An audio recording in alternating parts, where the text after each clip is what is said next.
ఐటీలో ఎంట్రీ కావాలా? Trainee software engineer గా అజా కోడింగ్ ట్యూటర్ లో 2 వీక్స్ ట్రయల్ పీరియడ్ లో వెంటనే చేరండి. నమస్తే అమ్మా. నమస్తే తల్లి. అమ్మ, రా అనే శబ్దంకి ఎందుకంత ప్రాముఖ్యం మీ ద్వారా తెలుసుకోవాలని ఉంది నాకు. చాలా విన్నాను, అసలు ఏం లేకపోయినా రా రా రా రా రా అని పఠిస్తే చాలు.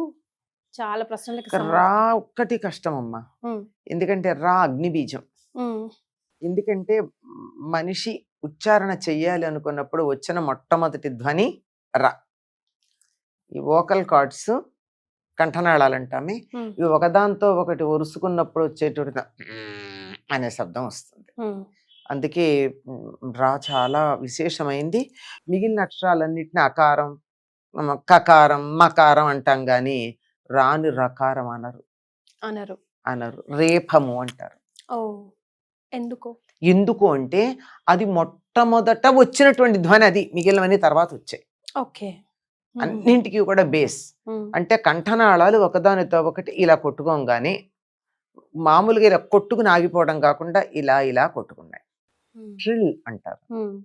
అలా ట్రిల్ అయినందువల్ల అక్కడ అనేటటువంటి ఒకదాంతో ఒకటి అలా గుర్రం అనేటటువంటి శబ్దం, ధ్వని. శబ్దం వేరు, ధ్వని వచ్చింది. అందువల్ల అది అగ్ని బీజం. ఈ అగ్ని బీజం ఏం చేస్తుంది అంటే మనలో అగ్నిని కలిగిస్తూ ఉంటుంది. ఈ అగ్ని ఎక్కువైపోతే కష్టమే. మరి అప్పుడు అమృత బీజం కావాలి. ఆ అమృత బీజం మా. అందుకని రామ అన్నటువంటిది అద్భుతమైనటువంటి మంత్రంగా చెప్తారు. దానికి ఏమీ ఎక్కడ వెనక ముందు ఏది చేర్చక్కర్లేదు. దానికి ఇటు ఓంకారం గాని ఇటు నమః గాని ఏమీ చేర్చకపోయినా రామ అన్నది ఒక్కటే అంటే చాలు. రా అనంగానే ఆ అగ్నిబీజం లోపల ఉన్న పాపాలన్నిటినీ కాల్చేస్తుంది. మా అమృతాన్ని ఒలికించి మనకు కావలసిన అవి పెంపొందేటట్టుగా చేస్తుంది. అందుకే ఇంత వివరంగా చెప్తే అందరికి అర్థం కాదు గనక నమో నారాయణలో ఉన్నటువంటి రా, నమశివాయులో ఉన్న మా కలిసి రామ అనేటటువంటి శబ్దం ఏర్పడింది అని చెప్తారు. దానికి ఉన్నటువంటి శక్తి అది. అందుకే కలి సంతరణ మంత్రంగా హరే రామ రామ రామ హరే హరే, హరే కృష్ణ కృష్ణ కృష్ణ హరే హరే అని చెప్పారు. దీన్ని కలి సంతరణ మంత్రం అంటారు. అంటే కలియుగంలో ఉండేటటువంటి పాపాలన్నింటినీ దాటి వెళ్ళడానికి సహకరించే మంత్రం. ఎందుకుని ఇందులో ఎన్ని రాళ్ళు ఉన్నాయి చూడండి. హరే రామ హరే రామ రామ రామ హరే హరే 8 అయినాయా. హరే కృష్ణ, కృష్ణలో కూడా రాహం. కృష్ణ హరే కృష్ణ కృష్ణ కృష్ణ హరే హరే 2 16 16 రేఫలు ఉన్నాయి ఇందులో. ఈ 16 రేఫలలో 4 అర్ధరేఫలు. అర్ధరేఫలంటే కృష్ణలో ఉన్నది పూర్తిగా రా కాదు, అరు. ఇవి కలిపి కలియుగంలో ఉండేటటువంటి దోషాలన్నిటినీ ఈ రా భస్మం చేసేస్తుంది. అంత పవర్ఫుల్. అంత మా ఉంది కదా.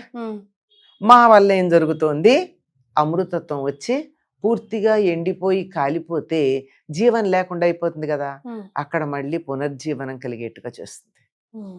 హరి అన్న దాంట్లో హరించటం అని కూడా ఉంది. హరి అన్న పదం ఏమిటి హరిస్తాడు? పాపాలు హరిస్తాడు.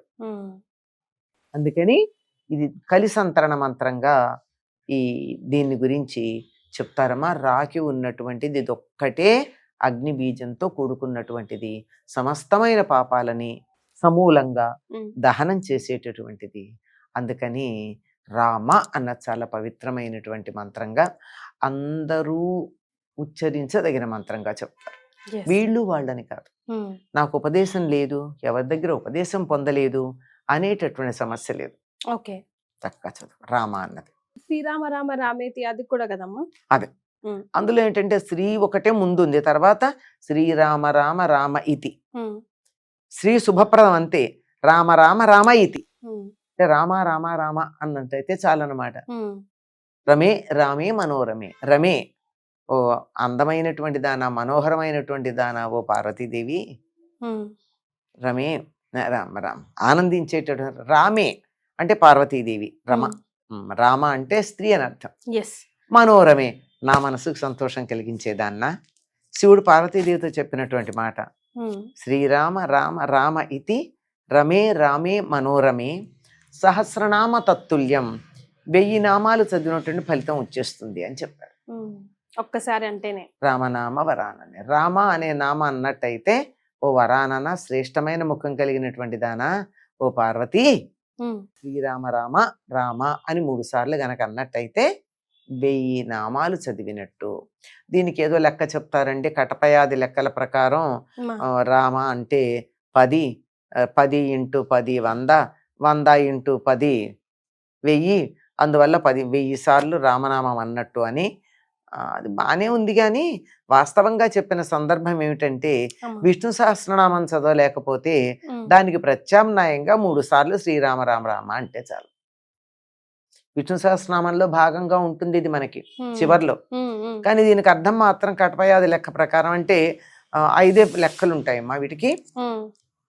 యా రా, యా ఒకటో అక్షరం ఆ వరుసలో, రా 2వ అక్షరం కనుక 2, రా సంఖ్య 2, పాప బాబా మా సంఖ్య ఎంత అయింది 5, రామ 2 × 5 10, ఇది 2 10, మళ్ళీ రామ అంటే 10 కదా, రామ ఇంటూ రామ 100, మళ్ళీ ఇంటూ రామ 1000, ఆ లెక్క అని చెప్పారు.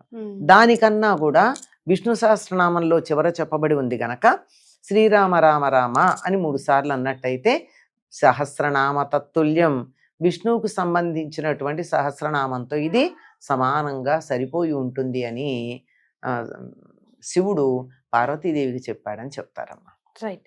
ఎప్పటి నుంచో అడగాలనుకుంటున్నా, ఎందుకు ఈ వర్డ్ ఎందుకు అంత పవర్ఫుల్, రా అనే అక్షరం ఎందుకు అంత పవర్ఫుల్ అని. ది బెస్ట్ ఆన్సర్ వచ్చింది. ఇంకోటమ్మా, రా అన్నప్పుడు చెప్తారు, రా అన్నప్పుడు నోరు తెరుస్తాం, మా అన్నప్పుడు నోరు మూస్తాం. రా అనంగానే లోప అని అంటాం కదా, లోపల ఉన్నటువంటి పాపాలన్నీ బయటికి వెళ్ళిపోతాయట. మా అనంగానే నోరు మూస్తే బయట నుంచి ఏమీ లోపలికి రావటం.